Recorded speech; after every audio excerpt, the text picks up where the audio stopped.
Snowpiercer. The Snowpiercer is a train with a perpetual motion engine with people who live on it due to a disaster caused when authorities tried to combat global warming with an experiment. The resulting disaster is a new ice age, and almost all life on Earth, except those that live in the train, die. It runs on a large circular track, and the passengers have been on the train for many years.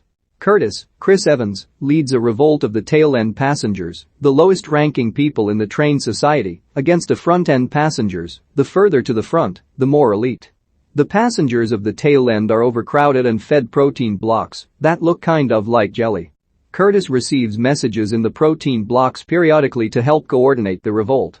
Curtis and Edgar, Jamie Bell, fight their way through several cars, as does Tanya, Octavia Spencer, as early in the film her son is selected and taken to the front of the train without explanation, and she is concerned that her son and another child taken will be eaten or something terrible has happened to him.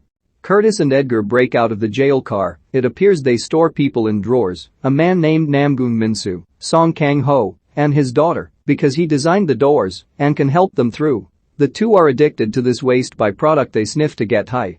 They discover along the way that the protein bars are made of ground bugs, but not everyone sees, so they don't spoil it and still enjoy eating them. Curtis captures Minister Mason, Tilda Swinton, but Edgar is killed in the fray. He says he'll spare her life if she takes him to the front of the train. They get into a school car, and the children and teacher act a little cookie brainwashed. They have a weird movie about Wilford and his train engine, and it's weird. And eventually, the pregnant teacher draws a machine gun on them, and Curtis's mentor back in the tail is killed. Gilliam, John Hurt. Curtis kills Mason. As Curtis and Namgung's daughter press forward, more and more of their people are killed until they reach cars with elite revelers who are eating and partying and using the drug. Namgung and his daughter collect a bunch of the drug, filling their pockets, and as they come to the engine door, they also steal some coats from the elite passengers as they make their way to the engine car. Along the way, Namgung looks out a window with his daughter and they see a plane that, he says, is less snow-covered, leading him to believe that they can leave the train and live out in the world again, as it appears to be warming up. Curtis explains that he must get into the engine car. When he and the other tail inhabitants first got onto the train, there were no protein blocks or food of any kind, and they were forced to cannibalize each other. He says that he stole Edgar from his mother and killed her in order to eat Edgar because babies tasted best. It was then that Gilliam cut off his own arm and offered it him in exchange for the baby. It was then that things changed, and soon after, the protein bars, so they wouldn't have to eat each other. He must confront Wilford about it. The doors to the engine car open and Namgung is shot, and Curtis forced into the car. Wilford, Ed Harris, is inside.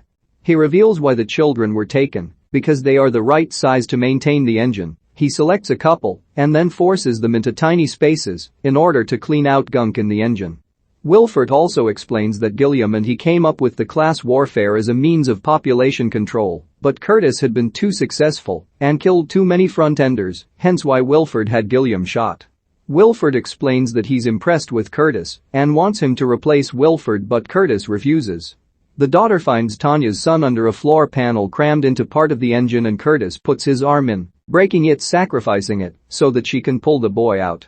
Namgung fights off some of the front-enders and places the bomb, but they are unable to close the engine car's doors, so his daughter holds the little boy and Curtis and Namgung block them from the blast with their bodies.